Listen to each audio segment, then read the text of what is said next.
목적, 주제 율법의 목적 두 번째 시간입니다. 하나님의 말씀은 영원한 생명을 가지죠. 왜냐하면 하나님은 영원하시고 그리고 하나님에게만 생명이 있고, 그렇기 때문에 하나님이 말씀으로 이 세상을 창조하셨을 때 이 세상은 모든 피조물의 생명으로 가득했어요. 그 생명은 어디서 온 겁니까? 창조주이신 하나님에게서 온 거죠.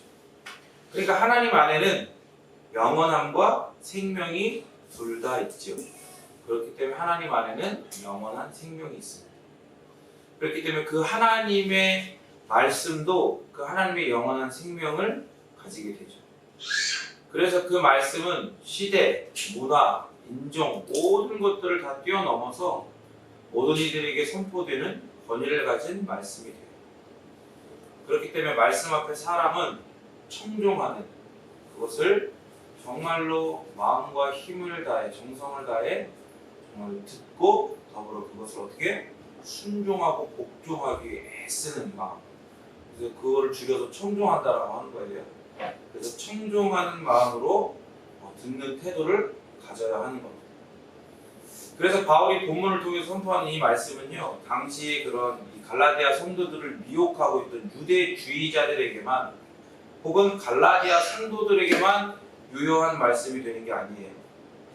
우리에게도 동일하게 유효하고 이 시대와 문화에 숨어 구원의 주체가 오직 예수님이시며 그 예수님을 믿는 믿음만이 구원에 이르는 길이라는 이 복음의 진리를 거부하는 그런 유대주의자들과 같은 무리들, 숨어있는 그런 무리들에게도 숨어있나?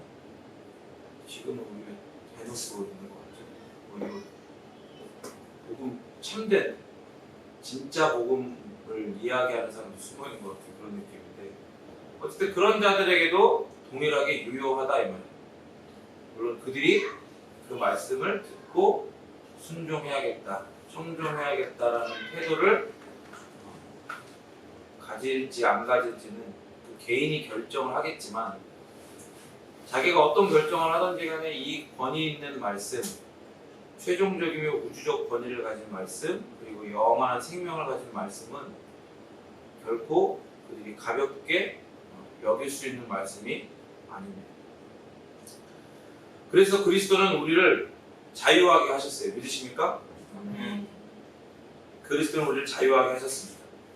이 복음의 말씀이, 이 진리의 하나님의 말씀이 그렇게 선포하고 있고, 그리고 실제로 하나님의 말씀으로 아무것도 없던, 정말로 어떤 이 시간과 공간이라는 개념 자체가 없는 정말 무에서 이 시간 세계, 물질 세계가 생겨난 것처럼 우리를 이 죄악된 세상 가운데서 하나님의 자녀가 되게 하는, 그리고 영원히 자유하게 하는 그런 놀라운 일들이 우리에게 일어났죠.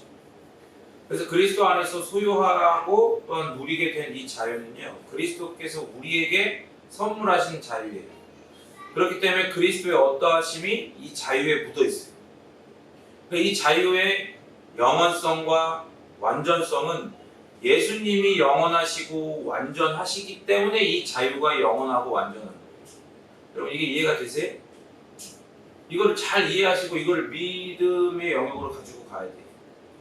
그렇지 못하면 우리의 상황과 환경 가운데에 내가 생각하는 이 믿음은 계속해서 흔들릴 수밖에 없어요. 왜냐하면 내가 정의 내린 믿음이기 때문에. 그래놓고 믿음이라는 글자는 똑같으니까 나도 믿음을 가졌다라고 생각하고 같이 신앙 생활을 하지만, 교인으로서 생활을 하지만, 성도들이 이 세상 가운데 당하는 수많은 어려움과 환난과 그런 고통과 고난들을 경험하는 그 자리에서는 어떻게 돼요?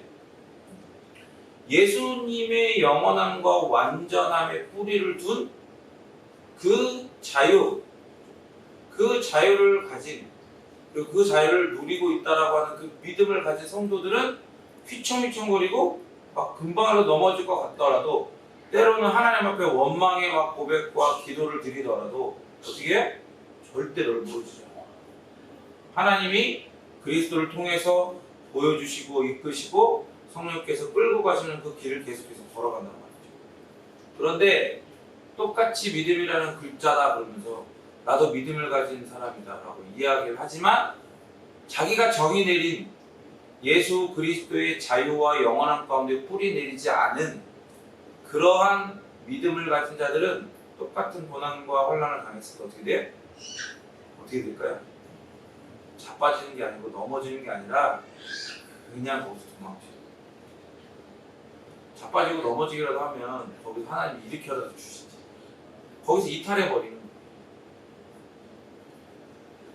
그렇기 때문에 우리는 영원히 그리고 완전히 자유하게 된 자들임을 믿으시길 바랍니다. 근데 이게 어디서요? 그리스도와의 믿음의 연합 안에서 그렇게 되었다는 걸 우리는 확고하게 믿을 수 있습니다. 그런데 이 믿음으로 산다고 하면서 어떤 노력들을 함께 해야 된다, 혹은 그러한 패러다임에 여전히 한 발을 담그고 있어요. 뭐 그렇지 않더라도 이렇게 새끼 발가락 정도 살짝 담그고 있는 정도, 다 그런 게 있거든요. 그런 생각들을 하고 있는 게 무의식적으로 그렇게 생각하고 있는 것도 있다고. 그런데 그게 왜 위험하냐면 어떤 함정이 있는 거예요. 앞에 함정이라고 하는 거 여러분 뭐 옛날에 만화나 그런 거 보면 알겠지만 함정 같은 거 구멍 크게 파놓고 여기가 함정이요 팻말 붙여놔요? 거기 세워놔요? 아니죠? 다 파놓고 함정 파놓은 다음에 거기를 다 덮잖아요. 살짝 덮잖아요. 그렇죠? 거기에 가면 어떻게 돼? 쏙 빠지게.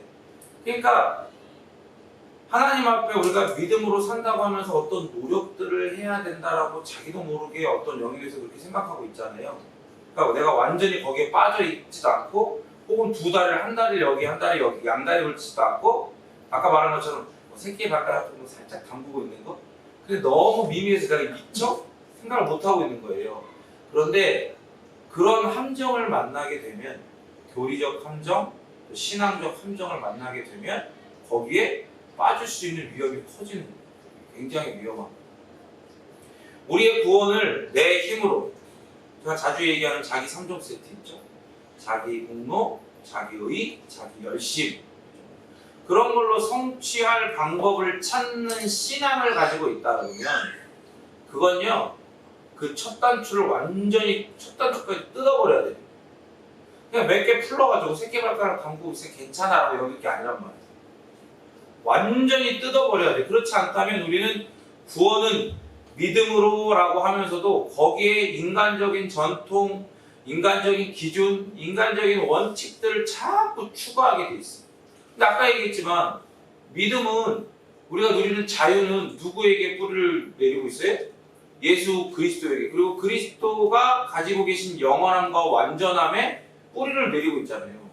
그런데 이런 것들은 믿음으로라고, 구원을 믿음으로 얻는 거지 라고 하면서도 자꾸 거기에다가 인간적인 전통, 인간적인 기준, 인간적인 원칙들을 추가하는 건 그럼 어떻게 하는 거예요? 그건 그리스도에게 온전히 뿌리 내린 게 아니에요. 그러한 자유와 그러한 믿음, 그러한 구원은 그리스도에게 뿌리 내린 게 아니에요. 철저하게. 손바닥으로 뭘 가려요? 하늘을 가리는 거야. 얘가 가려고 안 보인다고 안 보이는 게 아니고 하늘이 존재하지 않는 게 아니에요. 우리는 우리가 하나님께 깊은 감동을 주거나 그렇게 하나님께 인정을 얻어야 한다라고 생각하는 경향이 있어요. 실제로 그러한 경향이 남아있단 말이에요. 비밀번호를 알아? 알려줬어?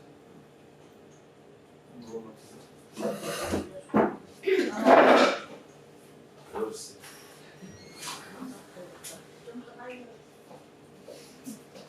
좋아. 건강한데? 마음에 들었어. 여러분, 내 얘기가 아닌 것 같죠? 근데 진짜 그래요. 아까 제가 말한 것처럼 제가 왜 새끼발가락 얘기를 하겠어요? 웃자고 얘기하는 게 아니에요. 그게 그러한 영역들이 어떤 사건과 어떤 계기를 통해서 하나님이 은혜로 드러내시면 그제서야 발견되는 지점들이 있어요. 혹은 목회자에게는 보이는 지점들이 있어요. 근데 이제 성도들을 개인은 그런 하나님이 은혜의 폭로를 경험하게 하시기 전까지는 자기는 몰라. 그리고 실제로 그걸 얘기해줘도 인정하고 싶어 하죠. 우리에게 실제로 그런 경향이 남아 있어요. 그래서 시선이 그리스도에게로 온전히 견고하게 고정되어 있지 않을 때 그러한 경향으로 자꾸 내 힘으로 뭔가를 그 구원 가운데 기여해 보려고 하는 경향으로 자꾸 우리의 시선이 이렇게 옮겨가지게 됩니다. 성경에는 나오지 않는 혹은 성경에 문자적으로 나와 있지만 원래 의도가 그렇지 않은 걸로 인위적으로 규정과 방법들을 만들고 그리고 그 틀 안에서 행동하고 섬기고 봉사하고 헌신하고 선행을 행하는 것. 하나님의 눈에 이러한 모습은 모조리 다 어떤 거냐면 믿음의 퇴행이에요. 따라합니다. 믿음의 퇴행. 믿음의 퇴행. 퇴행이 뭐예요? 하인이가 이제 내년 되면 초등학교 4학년인데 이제 꺾이는 거 아니에요? 초딩이 꺾이는데 갑자기 집에 와서 엄마 쭈쭈 주세요 이러는 거야. 엄마 쭈쭈 줘요. 이러는 게 이게 퇴행이잖아요. 근데 여러분 봐봐요. 자기는 그렇게 하나님 앞에 하나님의 마음을 내가 시원케 해드린다. 내가 하나님의 마음을 기쁘게 해드린다 그러면서 뭔가 하고 열심히 섬기고 봉사하고 막 헌신하고 선행을 하고 막 별걸 다 해. 근데 하나님은 그게 뭐라고요? 그게 뭐라고 그게? 그게 믿음의 퇴행이야. 얼마나 징그러워 그게. 그렇게 믿음의 퇴행이 진행되는지조차 인지하지 못하고 그 틀 안에서 무서운 게 뭐냐면 그 틀 속에서 서로가 서로를 격려해. 하나님은 말씀에서 뭐라 그랬어요? 사랑과 선행으로 서로를 격려하라 그랬지. 믿음의 퇴행으로 서로를 격려하라고 하지 않았어요. 그런데 그렇게 서로를 격려한다니까 오 잘하고 있다. 막 인정하고 때로는 막 부러워하고 또 어떤 사람은 막 시기하고 막 애를 써. 막 내가 하나님한테 더 사랑받을 거야. 웃기게 뭔지 알아요? 근데 이게 왜 무서운 거냐면 그렇게 서로가 그러고 있잖아요. 같이 그러고 있잖아요. 그럼 어떤 마음을 느껴요? 안정감을. 아 여기는 안전하다. 나의 구원은 안전하다. 나의 믿음은 건강하다. 이렇게 생각합니다. 그런 느낌 속으로 우리를 같이 함께 서로가 서로를 함몰시켜 나가는 거예요. 율법이 우리를 지배하는 것처럼 이런 안전이라는 올무가 우리를 지배하는 거예요. 예전에 제가 한두 번 얘기했던 것 같은데 예전에 이제 그 어떤 저기 산예마을교회 지금 방배교회 목사님이시잖아요. 이성진 목사님이 어떤 방주교회인가? 방주교회라는 큰 교회 부교육자로 계실 때 청년들 데리고 이제 그 농촌 선교를 가신다고 저를 이렇게 도와달라고 부르셨어요. 제가 이제 낙도 선교를 자주 갔었으니까 그걸 부르셔고 거기 갔는데 그 전날 허리가 나간 거예요. 허리가 염자가 온 거예요. 몸이 이렇게 돌아갔어요. 그래가지고 한영 가서 급하게 침을 맞고 허리가 안 좋은데 집에 있는 부항을 다 가지고 이렇게 꼭꼭꼭 하나 도와놨거든요. 그거 가지고 와갖고 가서 일하면서 막 이거 밤마다 부항 뜨고 막 그러고 막 그랬거든요.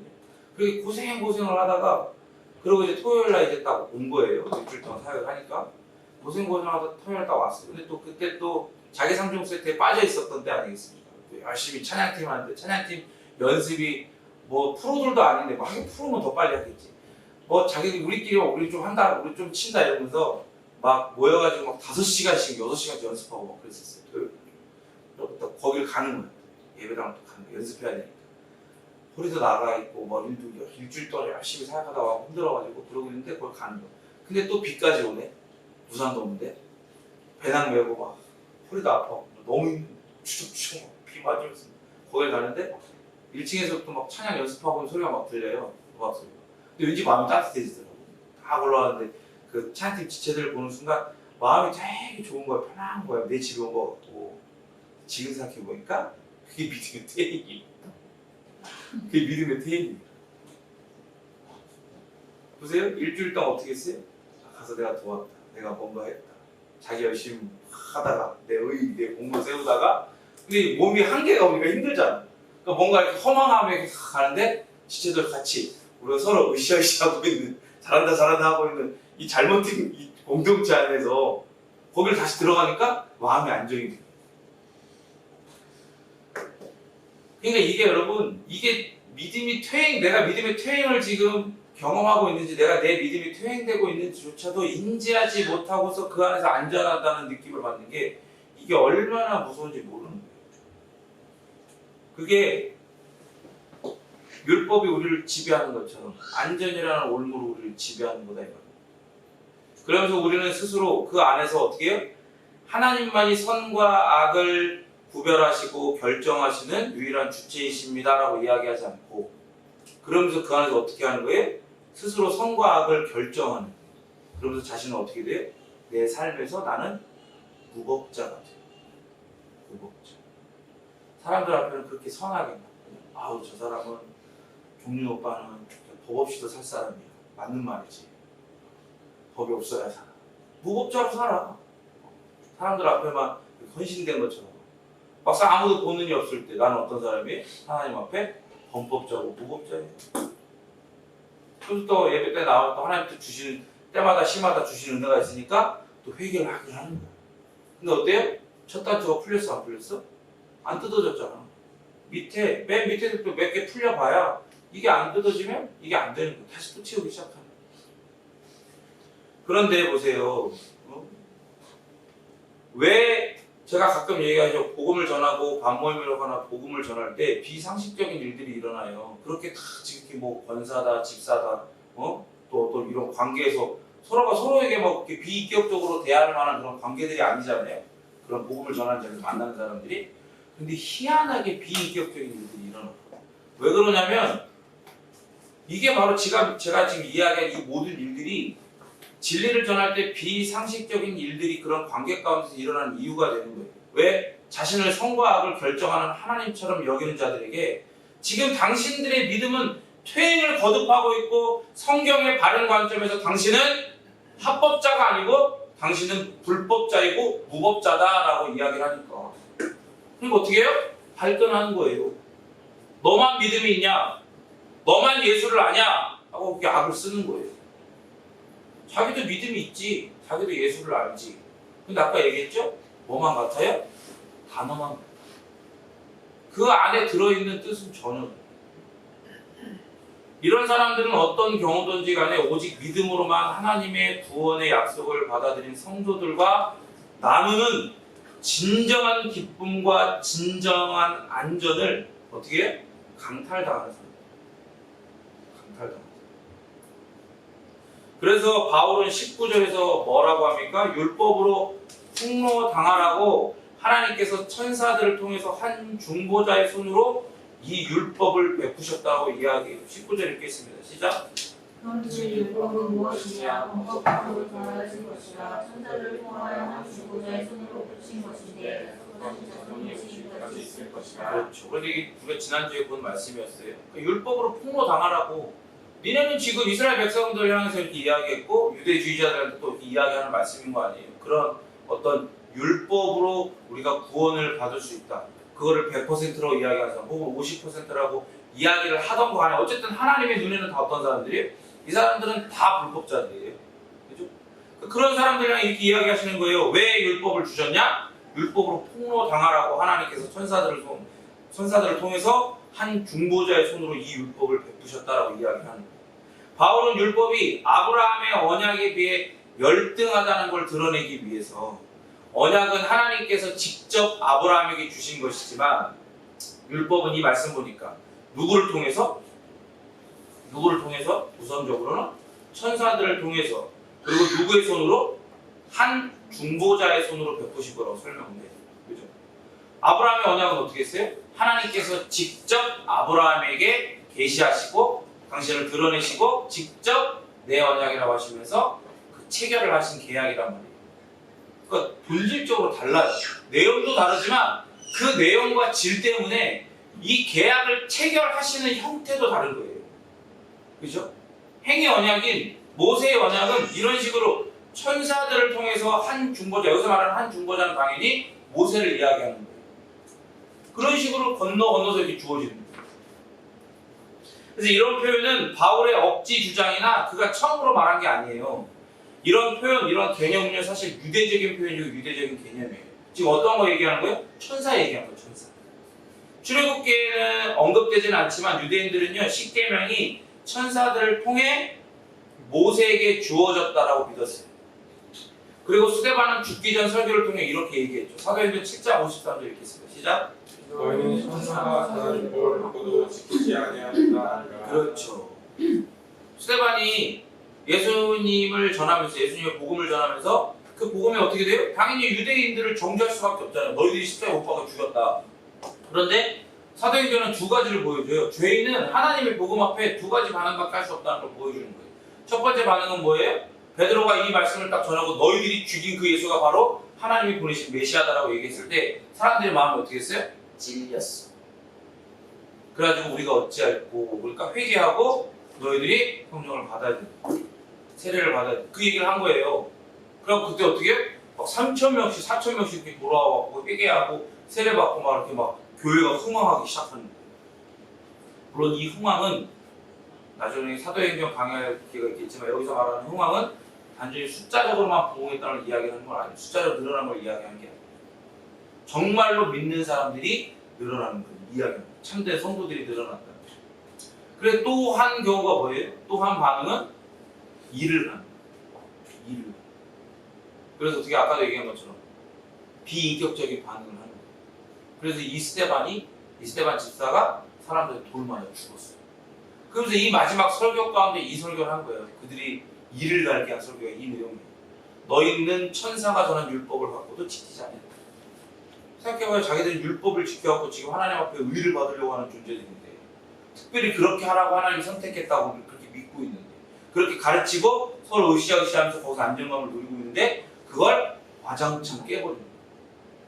히브리서 기자도 율법을 천사들을 통하여 하신 말씀이라고 불러요. 히브리서 2장 2절 이렇게 써요. 시작.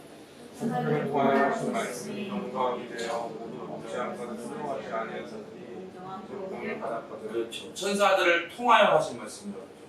바울은 본문 말씀을 신명기 33장을 인용해서 말해요. 신명기 33장 볼까요? 2절 3절 시작. 그가 이르시되 여호와께서 시내 산에서 오시고 세일 산에서 일어나시고 바란 산에서 비추시고 1만 성도 가운데 강림하셨고 그의 오른손에는 그들을 위하여 번쩍이는 불이 있도다. 여호와께서 백성을 사랑하시나니 모든 성도가 그의 수중에 있으며 주의 발 아래 앉아서 주의 말씀을 받는도다. 여기 보면 세일산, 바란산 다 나오죠. 이게 무슨 말이냐면 시내산에 강림하실 때 그 일대가 다 하나님의 임재를 경험하게 되는 걸 이야기하는 거예요. 1만 성도는 여기는 우리가 생각할 때 이스라엘 백성이라고 생각할 거 아니에요. 이스라엘 백성이 아니에요. 이스라엘 백성 아니고 혹은 또 낙원에 가 있는 그런 참된 성도들을 이야기하는 것도 아니에요. 왜냐하면 이거는 누구를 이야기하는 거냐면 천사들을 이야기하는 거예요. 그래서 대다수 영어 번역이 뭐로 되어 있냐면 10,000 holy ones 혹은 saints 1만 거룩한 자, 1만의 거룩한 자 혹은 수많은 천사들이라고 번역을 해요. 그러니까 여호와의 시내산 강림과 가장 가까운 자들은 누구예요? 바로 천사들이라는 걸 보여주는 거예요. 그러니까 낙원에서 생각해보세요. 낙원에서 그 시내산으로 강림을 하시는데 하나님께서 모세 한 명에게 보여주시려고 영혼으로만 있던 그 낙원 가운데 영혼으로만 존재하고 있던 성도들을 갑자기 부활체로 탈바꿈 시키실 리 없죠. 그렇죠? 그러실 리 없잖아요. 하나님은 하나님이 세우신 그 구원의 계획을 당신께서 스스로 존중하시는데 왜 갑자기 거기서 그런 일들을 하시겠어요? 그러지 않으신단 말이죠. 당신의 계획과 섭리 안에 있는 그 구속의 역사를 아끼신단 말이에요. 그러니까 그러실 리 만무한 거예요. 그러니까 여호와께서 수많은 천사들에게 둘러싸여 경배와 호의를 받으시며 강림하시고 계시는 거죠. 그리고 오늘 저기 일주일 잘 휴가를 보내고 오는데 돌아오는 길에 구름 안으로 이제 계속 왔거든요. 번개가 치는 거예요. 번개가 칠 때마다 처음 봤어요. 구름 안에서 번개를 보고 처음. 번개가 칠 때마다 진짜 온 사방 천지가 그냥 거대한 구름이 한꺼번에 이렇게 다 이렇게 빛으로 이렇게 가득한 거예요. 그걸 보면서 정말 경이롭더라고요. 압도가 돼요. 하나님이 임재하실 때 우리가 잘 아는 것처럼 시내산에 임재하실 때 그 번개와 우레소리가 가득하는 걸 보게 되잖아요. 그러니까 마치 하나님이 없는 것처럼 율법을 어쩌고저쩌고 이야기하면서 하나님의 구원을 비틀어대고 하는 이런 사람들은 진짜 정말 하나님의 임재를 경험해보지 못했기 때문에 그런 소리를 해요.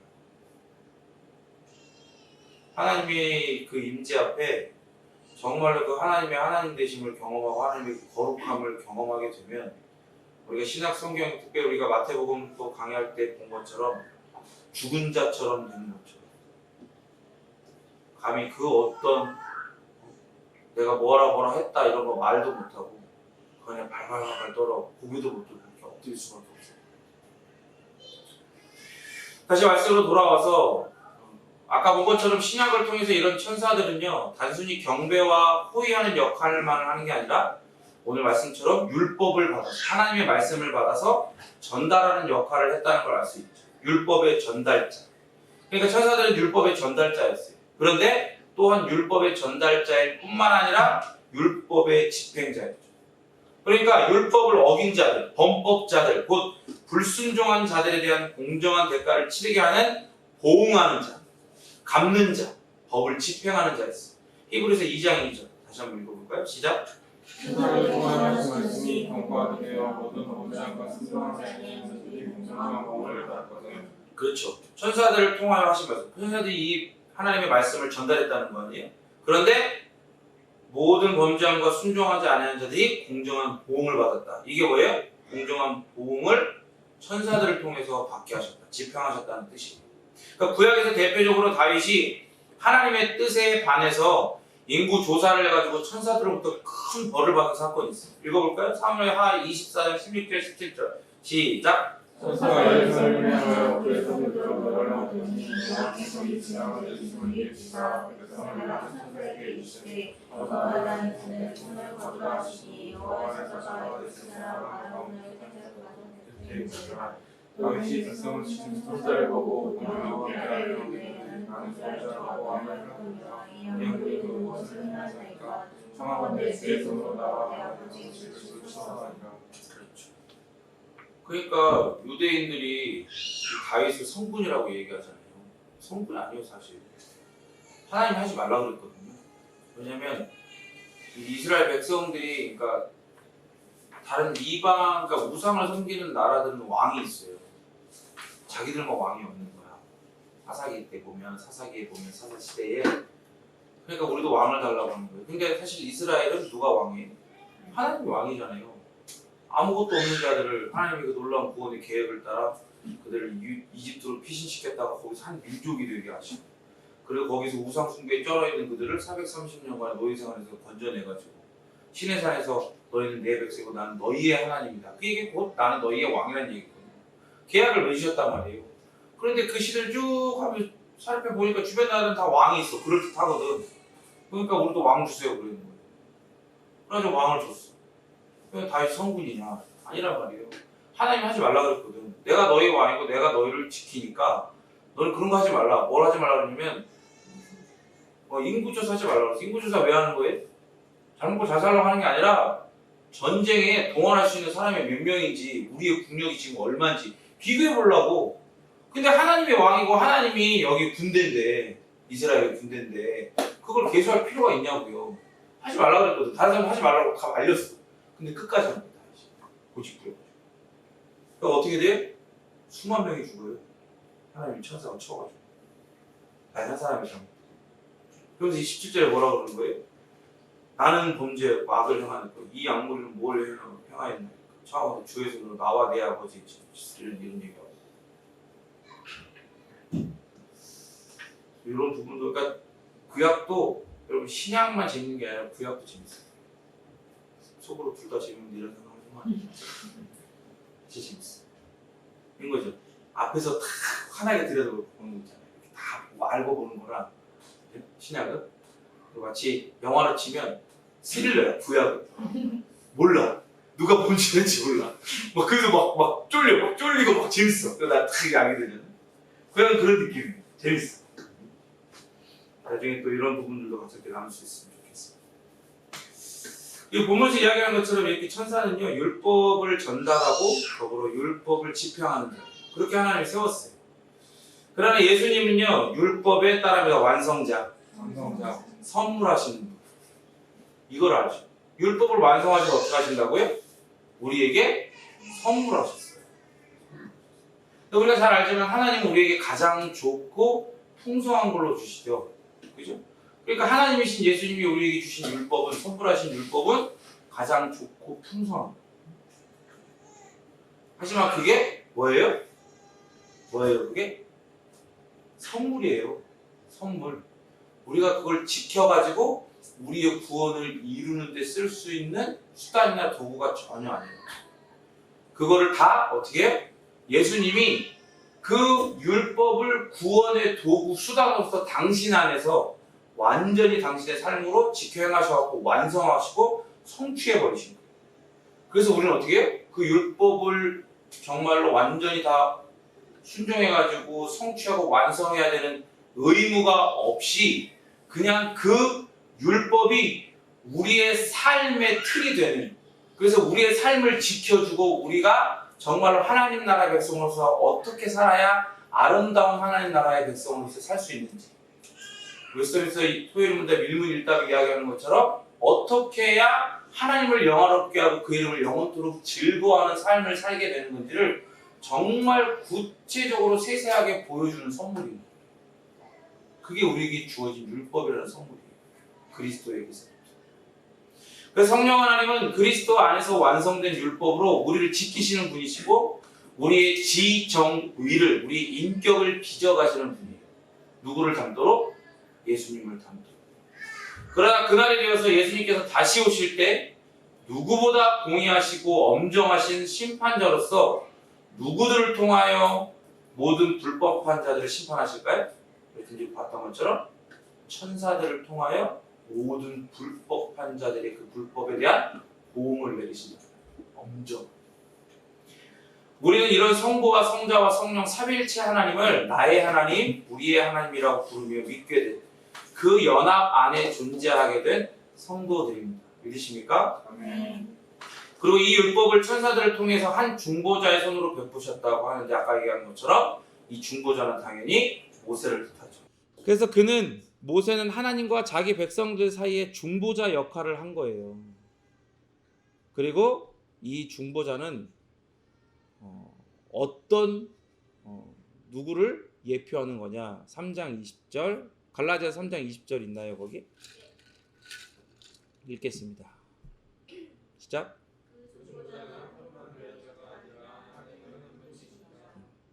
그러니까 이제 이 모세가 그럴 만한 자격과 능력이 있어서 그를 중보자로 세우신 게 아니라 중보자의 자리에 모세를 세우셔서 진정하고도 영원한 중보자는 이러한 일들을 하게 될 것이라는 걸 미리 보여주신 거죠. 모형처럼. 그래서 그 중보자, 그 진정한 중보자는 한 편만 위한 자가 아니라 하나님은 한 분이시다. 이게 약간 어렵잖아요. 무슨 말인지. 이게 무슨 말이냐면 중보자가 있다는 것 자체가 어떤 거냐면 한 편만 있는 게 아니라 A와 B라는 어떤 이 한 사람 이상의 관계가 있다는 걸 뜻하는 거예요.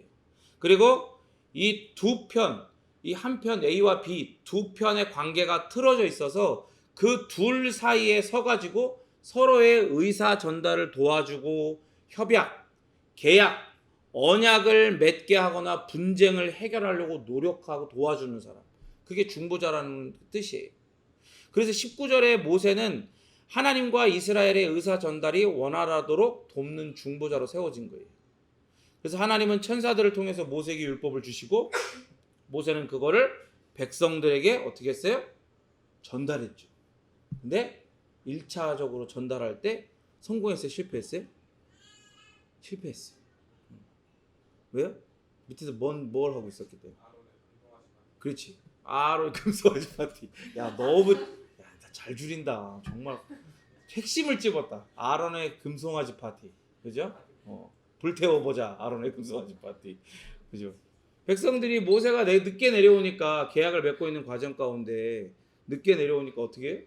거기서 우리를 인도에는 신을 하나님을 만들어내라 그러니까 아론이 금 다 갖고 와 그러니까 거기서 금 많이 갖고 왔거든 이집트에서.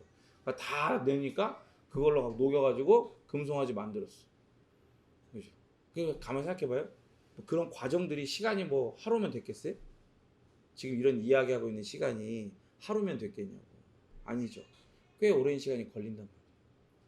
그러니까 이걸 뭘 보여주는 거예요? 이게 하나님의 은혜가 없이는, 성령 하나님의 도우심이 없이는 죄인은 자기들이 하는 짓거리가 하나님이 보실 때 믿음의 퇴행인지 뭔지를 모른다는 거예요. 절대로 깨닫지를 못해. 그 짓을 하고 있으면서. 누구 하나 그걸 얘기해 준 사람이 아무도 없어. 근데 신기한 건 뭐예요? 누구만 깨달아요? 그 법, 율법을 받아들고 배워온 자만이 그걸 깨닫고 어떻게 해요? 그걸 깨버리고, 물론 깨 행동은 잘못됐죠. 하나님 거를. 그리고 그들한테 막 지적을 하는 거예요. 그리고 올라가서 하나님 거 싹 다 죽여버리다 다시 시작할 거다. 너를 통해 다시 시작할 거다. 하나님 한 번 살려주세요. 그걸 통해 또 뭐 하는 거예요? 중보자가 어떤 일을 할지를 보여주는 거죠. 우리 영원한 중보자 예수님이 어떤 일을 하실지를 보여준 거라는 거죠. 자, 어쨌든 그렇게 하나님은 이 율법을 주셔서 백성들과 계약을 맺으시는데, 우리가 잘 아는 것처럼 율법은 행위로 맺어지는 계약이잖아요. 행위로. 정말 그거를 하라고 한 걸 해야 되고 하지 말라고 하는 걸 하지 말아야 되는 거예요. 그렇게 행위를 할 때 이 계약이 계속해서 이어지는 거거든요. 그래서 계약은 양측이 각각 지켜야 할 약속을 계속해서 지킬 때 그 효력이 계속 유효한 거 아니겠어요? 그러나 누구 하나 약속을 어길 때 이 계약은 바로 즉시 파기되는 거예요. 그렇게 하나님은 율법이라는 행위 계약에서 자기의 몫을 지키셨어요. 그런데 이스라엘 백성들은 자기들의 몫을 지켰어요? 안 지켰어요? 안 지켰죠. 아니, 지킬 수가 없어요. 애시당초 지킬 수가 없어요. 사실 그러라고 주신 거야. 무슨 말인지 이해가 돼요? 그럴 거 알고 주신 거야. 왜? 그럴 거 알고 주셔야 돼. 왜냐면 보세요. 제가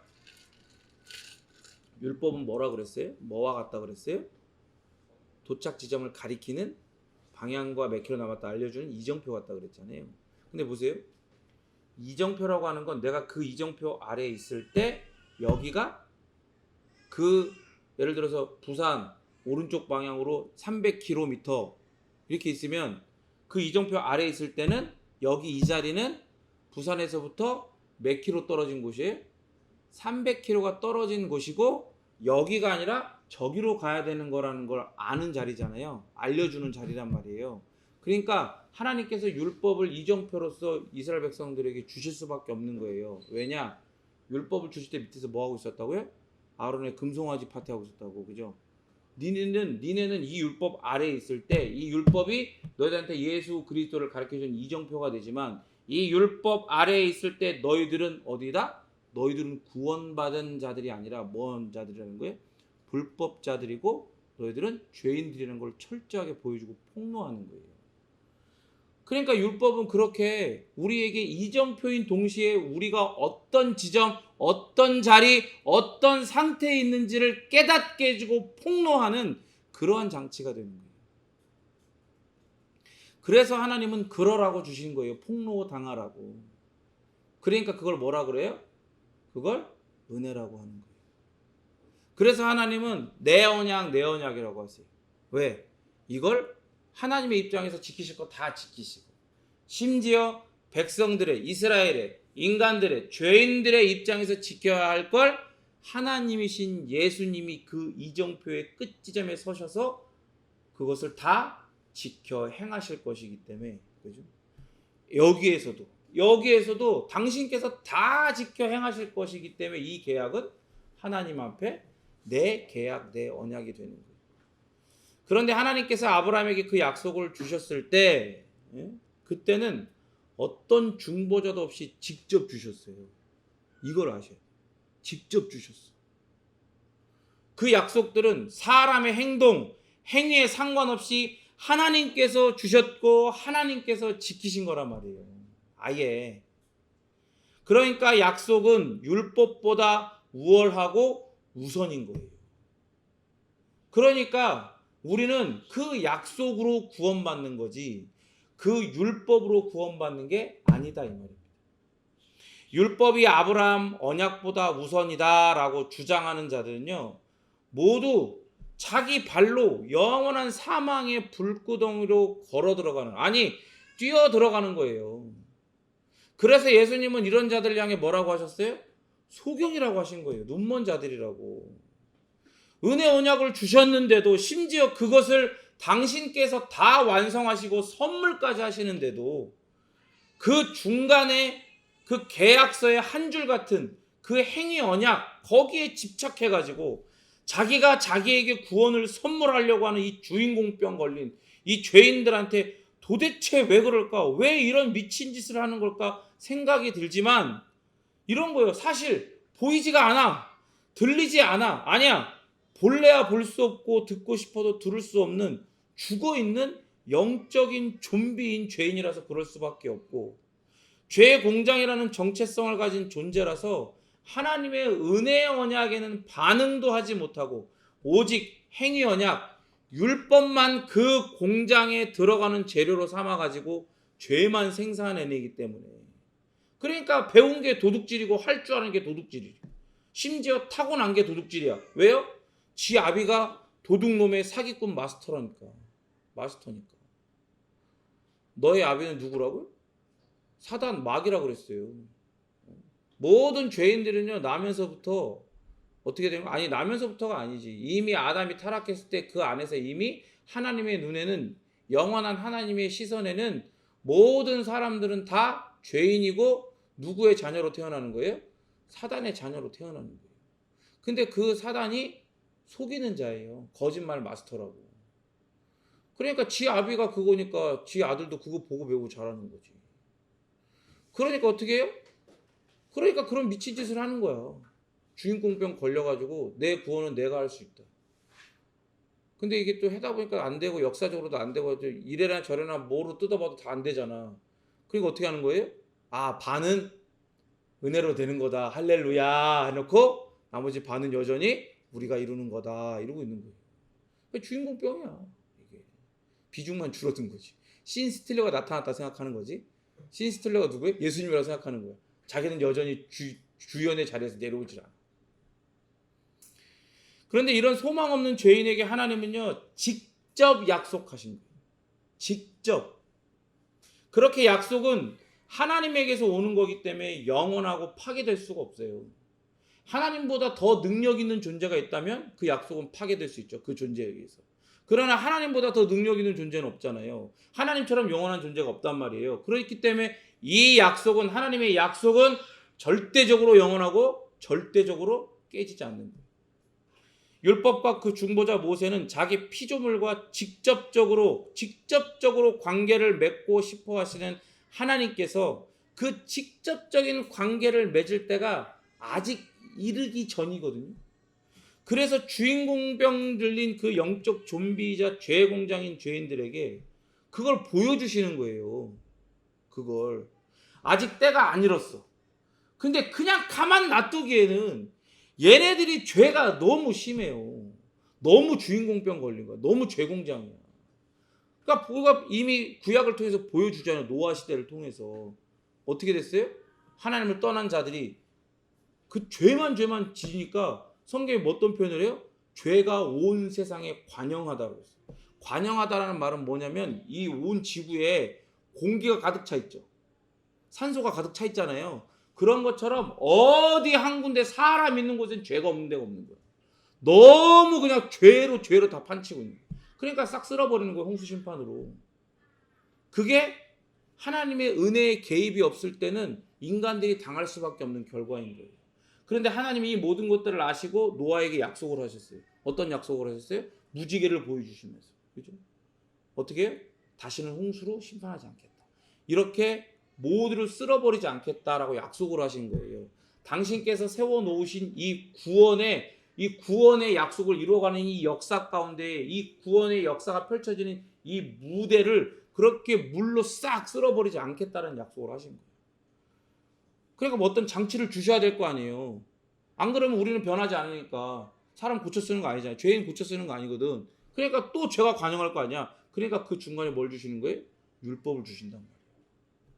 율법을 주셔. 그래서 이렇게 얘기하시는 거예요. 내가 너희의 상태와 상관없이 주었던 약속을 이룰 거다. 그래서 두 가지를 동시에 하시는 거예요. 이 율법을 딱 표지판으로 세워놔가지고 봐라. 너희 상태와 너희가 하는 어떤 것과 상관없이 난 내 약속을 저 메시아를 통해 이룰 거야. 그런데 너희가 서 있는 이 지점을 봐라. 너희들은 완전하게 주인공병 들린 영적인 좀비고 죄공장이야. 그러니까 뭘 봐야 돼요? 율법을 의지할 게 아니라 뭘 봐라? 오실 메시아를 기다려라. 오직 믿음으로 구원을 얻는 거다. 그렇게 누구도 구원을 얻었다? 아브라함도 이 지점에서 이미 표지판이 세워지기, 율법이라는 표지판이 여기 딱 세워지기 이전에 아브라함도 믿음으로 구원을 얻었다. 그걸 이렇게 주신 거예요, 장치로. 그런 의도를 가지고 율법을 그 중보자 모세를 통해 주신 거예요. 천사를 통해서. 그러니까 율법도 중보자 모세도 결국 싹 다 누구를 가리켜요? 누구를? 예수님을 가리키는 거예요.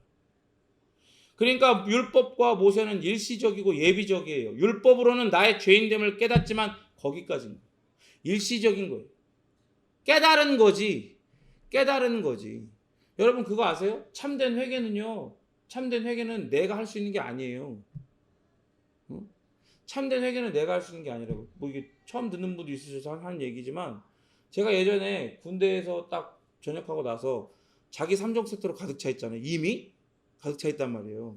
그런데 6개월간 이제 사회 나가고 생활을 하는데 너무 내가 방탕하게 사는 것 같은 거야. 그 전에 경건의 모든 것들이 다 무너진 거 같고 너무 방탕하게 살고 나 완전 쓰레기 같은 거야. 그래가지고 이제 그 집회를 갔어요. 그 저기 뭐야 그 이름 갑자기 그분 이름이 생각 안 나네. 경배와 찬양 그 하시는 분이었는데 그분이 하시는 집회에 가가지고 거기서 막 그냥 막 회개 기도를 계속 하는 거야. 회개 기도 계속. 하필 또 그때 또 큐티 본문도 큐티하고 있던 그 생명의 말씀 큐티 본문도 그 우리아의 아내 밧세바를 범했던 다윗이 회개하는 그 장면. 어떻게 그렇게 딱딱 맞아떨어져? 밤마다 울면서 막 다윗이 회개하다. 나도 밤마다 막 집회 때마다 울어. 3단을 단을 쌓아놨어. 그 외 위에 거대한 십자가 나무를 딱 십자가 딱 만들어 놓고 막 십자가 앞에서 막 기도하라 회개하라. 그럼 나 막 저 맨 데서 전력직도 뛰어 올라가고 3단 점프해서 올라가고 십자가를 붙들고 나 혼자 막 회개하고 막 기도하는 거야. 그러면 카메라가 탁 잡지. 딱 잡아서 내가 기도하는 모습을 보고 사람들이 막 은혜를 받는 거야. 아 저렇게 회개해야 되는데. 근데 제 속은 어떤 줄 알아요? 왜 그렇게 뛰어 올라간 줄 알아? 회개하고 싶었고 내가 쓰레기 같으니까 회개하고 싶은데 뭐가 올라오다가 탁 막혀 쭉 내려가. 물론 감정은 아니지만 여러분 보세요. 회개는 감정으로 하는 게 아니죠. 그렇죠? 감정으로 회개하는 게 아니에요. 그러나 우리가 기도하고 하나님께서 우리를 회개하게 하실 때 우리의 인격을 구성하고 있는 지정의가 있잖아요. 감정이 있잖아요. 그 안에 그 감정도 같이 반응을 해요. 근데 어쨌든 안 되는 거야. 안 되는 거. 죽을 것 같더라고.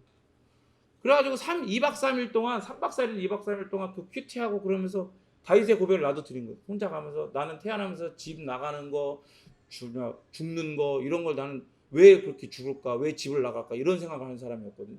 근데 그때는 정말 죽고 싶더라. 하나님 이럴 것 같으면 저번에 여기서 데려가 주세요. 죽여주세요. 이런 기도가 막 절로 나오는 거예요.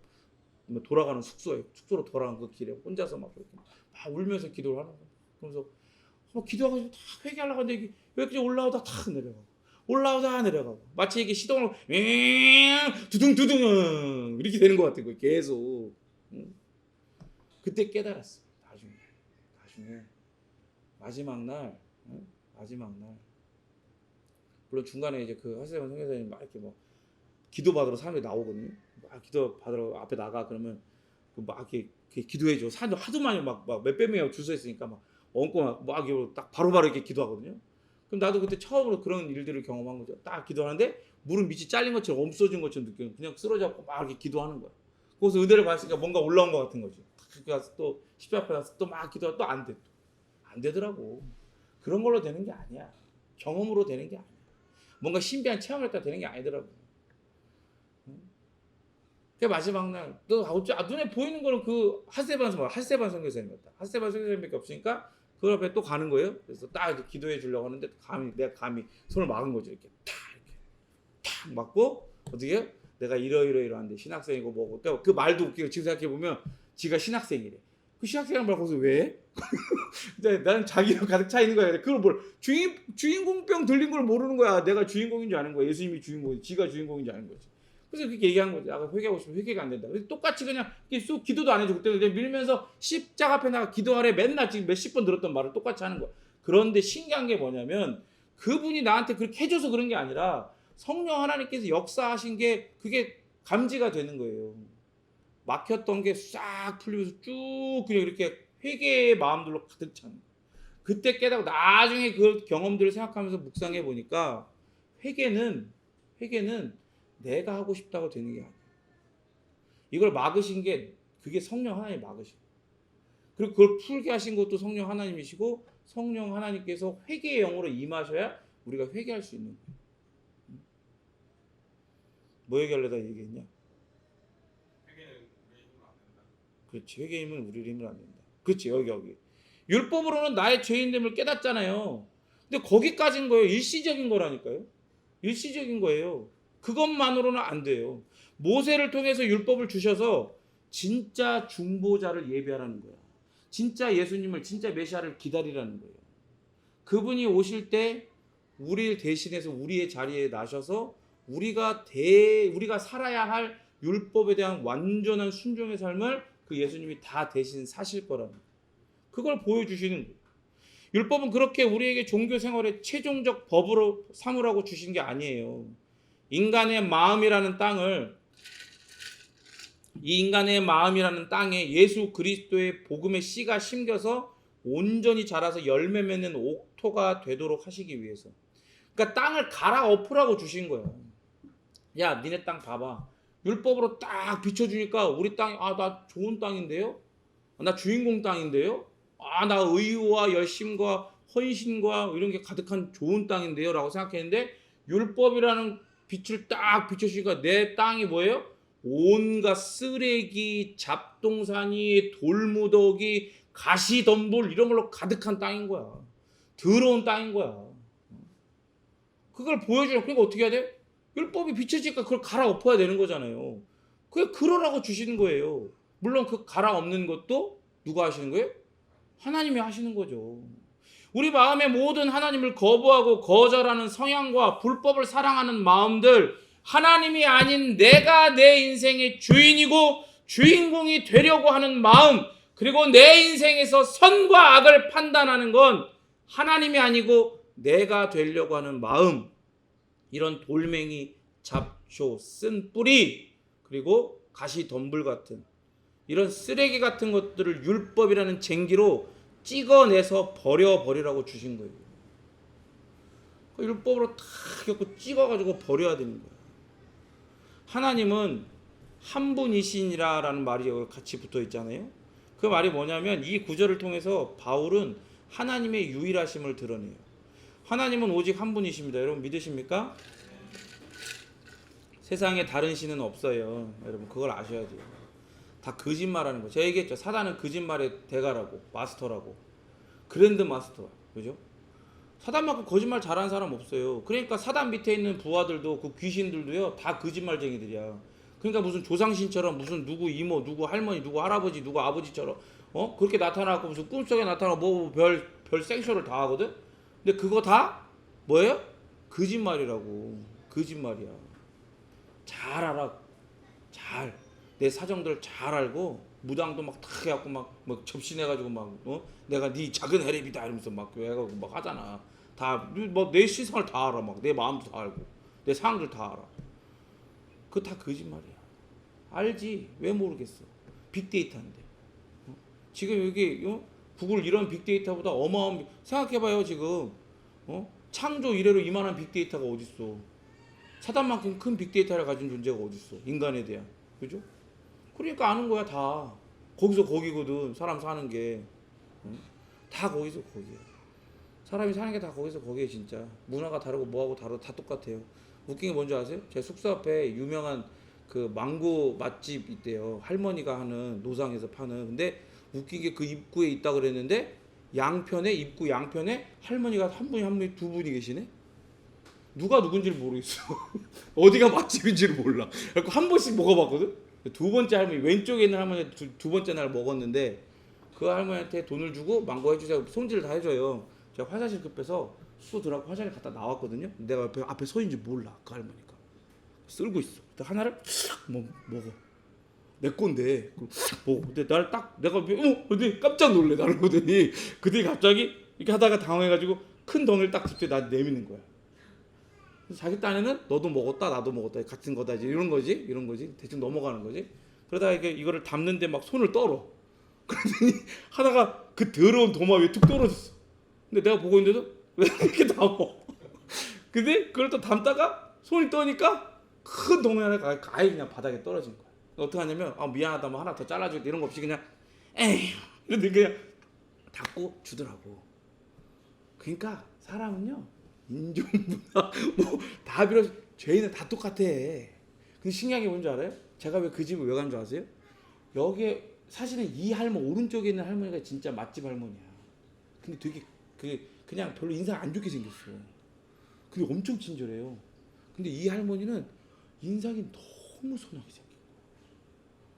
근데 이렇게 먹다 딱 걸렸을 때부터 인상이 내가 그렇게 봐서 그런가 아니면 그 할머니가 자기 본색이 드러나서 그런 건 몰라도 이상해지더라고. 선한 인상이 사라졌어. 그 사람이 다 똑같은 거예요. 사람 다 똑같아. 다 똑같아. 죄인들은 뭐 인종 문화 이런 거 없이 다 죄인이야 하나님 앞에. 그리고 사단은 귀신은 어떻게 해? 하나님 말고 다른 신이 있다. 그리고 사람들을 속이는 거예요. 제가 휴가 갔다 온 그 태국은 대부분이 불교거든요. 힌두교는 이제 불교인데 그 불교가 뭐 다신 뭐 범신론이잖아요. 누구나 다 신이 될 수 있고 그런 거잖아요. 범신론에 기반하고 있으니까 다 신이야. 여기도 신이고 저기도 신이고 어딜 가나 뭐 그런 게 없는 게 없어요. 다 신이에요. 그런 걸 통해서 세상에 여러 신이 있고 하나님도 그중 하나라고 속이는 거예요. 그러나 성경은 우리에게 깨닫게 해주죠. 세상에 다른 신이 있어 없어요?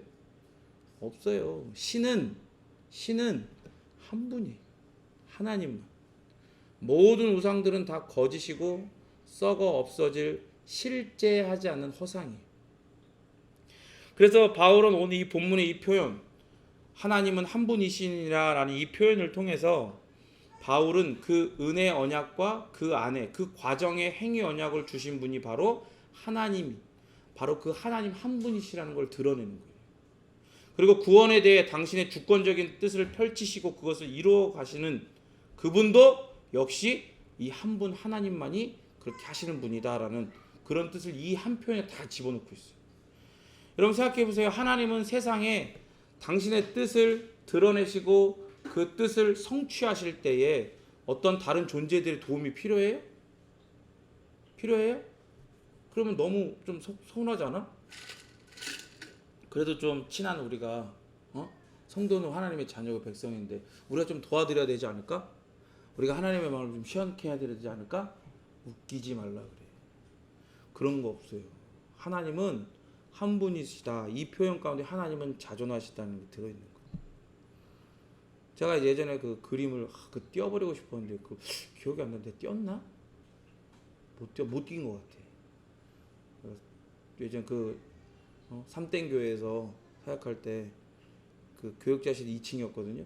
1층에 내려가는 그 중간에 그림이 하나가 있어. 그래서 거기에 그 뜻이 보좌를 흔드는 거야. 우리의 기도가 하나님의 보좌를 흔든대.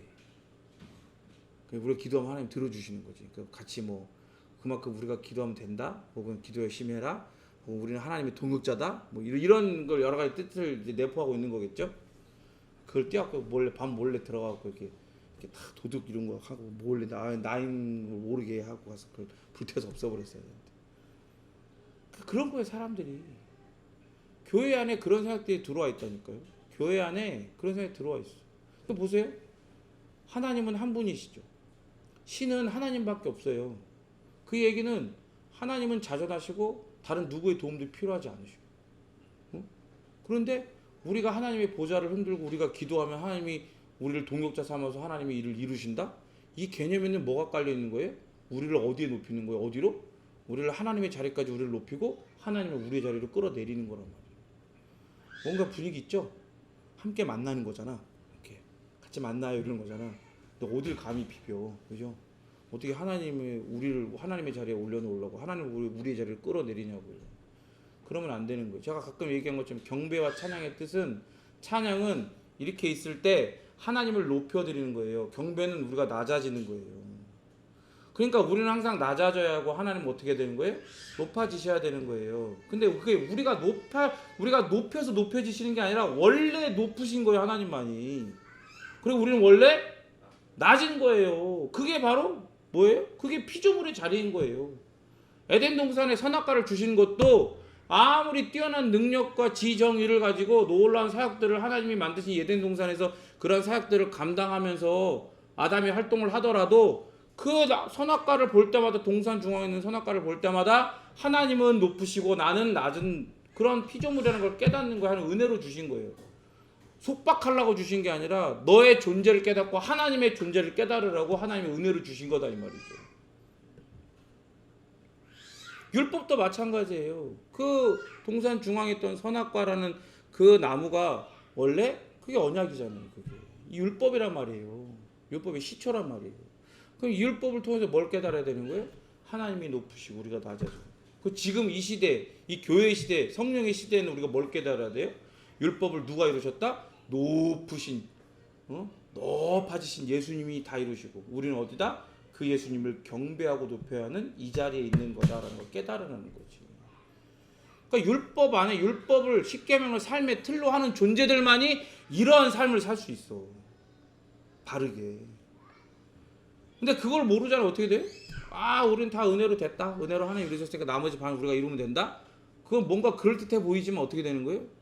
삶을 바르게 살아보자. 뭐 거기에 여러 가지 모토들이 나올 수 있고 여러 가지 것들이 같이 파생될 수 있지만 결국엔 뭐 하자는 거예요? 우리 함께 만나자는 거지. 교회가 만남의 광장이 되는 거야. 누가 만나요? 하나님과 사람이 만나는 만남의 광장이 되자는 거지. 그게 아니라 이 말이에요. 그래서 이 구절 속에 그리스도가 한 편만을 위한 자가 아니고 하나님과 인간 사이의 중보자로서 모두를 위하시는 중보자라는 걸 드러내는 거예요. 더불어 예수님 자신이 중보자이시고 더불어 하나님이시잖아요. 이게 정말 은혜인 거예요. 신비롭고 은혜죠.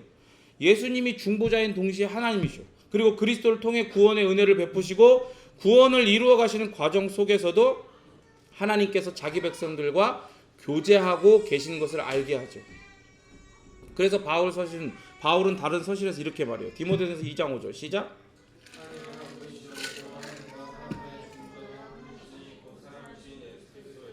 아멘. 하나님이 한 분이시다. 같은 그 표현을 하는 거예요. 많은 뜻이 함이 되어 있는 이 표현을 하면서 또 하나님과 사람 사이의 중보자도 한 분이시다. 예수님을 이야기하죠. 곧 사람이신 그리스도 예수라. 그러니까 이걸 통해서도 뭘 보여주는 거예요? 우리만을 위한 중보자가 아니라 하나님을 위한 중보자. 하나님이 창조하신 우리를 죄인인 우리를 영원한 시선을 바라보시며 당신께서 하실 일들을 통해 그리스도를 통해 하실 일들을 통해 우리를 뭘 삼고 싶어 하세요? 백성 삼고 싶어 하잖아요. 백성 삼고 싶어 한다라고 하는 건 뭐예요? 우리와 교제하고 싶으신 거예요. 직접적으로 아브라함에게 나타나서 직접 계시를 주셨던 것처럼 우리와 직접 교제하고 싶으시다는 거예요. 그걸 누굴 통해 이루시겠다는 거예요? 그리스도를 통해 이루시겠다는 거예요. 그러니까 중보자이신 예수님을 통해 우리가 은혜를 받고 하나님이 원하시는 그 백성들과의 교제, 자녀와의 교제도 예수 그리스도를 통해 가능해진다 이 말이에요. 이게 얼마나 큰 은혜입니까? 그러니까 바울은 유대인들도 인정하는 유일신론. 그러니까 유대교는요 유일신이에요. 일위일체야. 일위일체. 우리는 삼위일체죠. 유대교는 그냥 여호와 하나님이 한 분이야 그냥. 똑같고 동등한 신성, 동일한 신성을 가진 다른 존재가 없어. 그냥 일위일체야. 어디도 그래요? 모슬렘도 그래요. 이슬람도 그렇다고. 일위일체. 그러니까 기독교만이 삼위일체야. 성경에서 그걸 드러내고 있으니까. 그렇게 자신을 계시하셨기 때문에. 근데 보세요. 바울은 유대인들도 인정하는 유일신론에 대한 이런 표현을 통해서 지금 오히려 삼위일체 하나님을 드러내고 있는 거예요. 아까 얘기했잖아요. 하나님은 한 분이시니라. 이게 지금 중보자에 대한 이야기를 하면서 하신 표현이잖아요. 이 말씀에서. 그러니까 요걸 통해서도 요 표현이 지금 유대주의자들 미혹하고 있는 갈라디아 성도들을 미혹하고 있는 유대주의자들이 이 말이 딱 들렸을 때 이거 우리가 하는 얘기인데? 라고 하지만 그 안에 담겨있는 뜻은 전혀 다르잖아요. 삼위일체에 대한 것들을 그 안에 녹여냈잖아요. 그러니까 우리는 삼위의 개념으로 사고하는데 너무 익숙해져 있어요. 지금은 기독교는 사실 이게 있어. 그래서 때로는 성부와 성자와 성령 하나님을 완전히 별개의 존재로 생각하기도 해요. 안 그런 것 같죠? 근데 이게 굉장히 위험한 거예요. 왜 그러냐면 이게 왜 엄청 위험하냐면 이걸 무의식적으로 그렇게 생각하고 있다는 게 더 무서운 거예요. 성부와 성자와 성령. 우리는 항상 하나님을 생각할 때 하나님의 완벽한 하나됨을 생각해야 돼요. 그래서 제가 여러분한테 가르쳐 드릴 때 삼위일체 설명할 때 어디를 먼저 설명을 해요? 삼위일체를 설명할 때 일체를 먼저 설명을 하잖아요. 하나의 신적 본체 안에 구별된 세 위격, 세 분이 계신다라고 얘기해요. 그러니까 뭐가 먼저예요? 하나의 신적 본체 안에 완전하게 세 하나님이 같은 신성을 공유하시는 것. 그 한 신성 안에 세 분이 구별되게 존재하시는 것. 이거를 이야기를 해야 되는 거예요. 왜냐하면 그렇게 완벽하게 하나이신 하나님만이 우리와 관계를 맺으시고 그렇게 신성으로 완벽하게 하나이신 하나님만이 우리를 구원하세요. 그리고 그렇게 하나의 신적 본체로서 완벽하게 하나이시며 더불어 그 안에 구별되게 존재하시는 삼위일체 하나님만이 칭의, 성화, 그리고 영화적 측면에서 이 모든 측면에서 우리의 구원을 완성하신단 말이에요. 이렇게 세 위격의 하나님께서 은혜로 우리의 구원을 이루시려고 어떻게 하시는 거예요? 완전히 일치된, 완전히 하나된 가운데 역사하시는 거예요.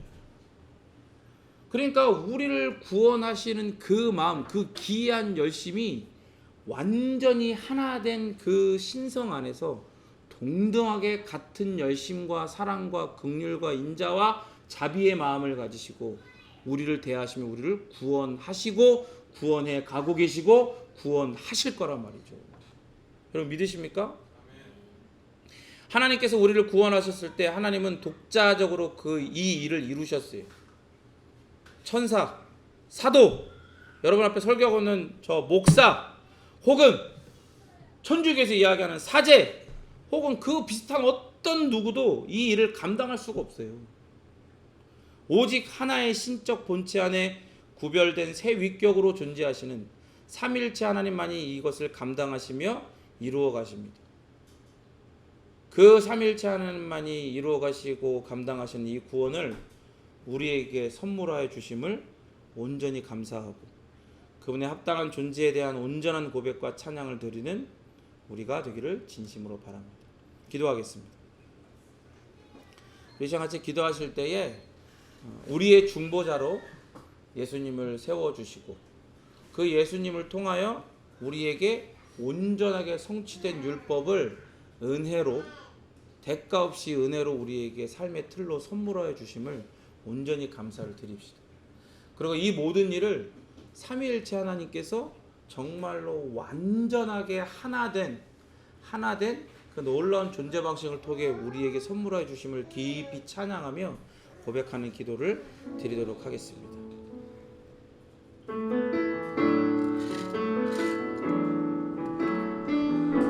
하나님의 살아계심을 찬양합니다. 오직 우리가 구원을 얻으면 성부와 성자와 성령 삼위일체의 하나님께서 그 완전한 하나 되심 그 일체 가운데서 합력하여 이루어내신 놀라운 선임을 고백합니다. 일체 되신 삼위 하나님께서 선물하신 이 놀라운 구원의 은혜를 우리가 온전히 누려가게 하시고 특별히 그리스도 안에서 그 중보자 안에서 온전히 성취하시고 완성하시고 이루신 이 율법을 우리에게 삶의 틀로 주시고 이 삶의 틀인 율법을 통하여 하나님의 어떠하심을 깨닫게 하시고 더불어 우리의 생각과 마음과 우리의 영혼을 우리의 삶을 지켜가시고 그리스도를 닮아가게 하심을 온전히 감사하게 하옵소서. 모두 누려가게 해주시옵소서. 한 분이신 하나님 우리의 중보자로 예수 그리스도를 주심을 감사를 드립니다. 그 예수님을 통하여 이 율법을 온전히 완성하시고 그 완성된 율법을 은혜로 우리에게 삶의 틀로 주사 그 삶의 틀인 율법 십계명 안에서 하나님의 어떠하심을 더욱더 깊이 깨달아 알게 하시고 특별히 하나님의 하나 되심 완전히 하나 되심을 우리 안에 깨닫게 해주심을 깊이 감사드리게 하옵소서. 더불어 그 삶의 틀인 율법으로 우리로 하여금 그리스도를 닮아가게 하시고 또한 우리의 마음과 생각과 우리의 삶을 우리의 영혼을 우리의 관계를 우리의 공동체를 지켜주심을 더욱더 경험하고 체험하며 누려가게 하여 주시옵소서. 예수 그리스도 이름으로 기도드립니다. 아멘.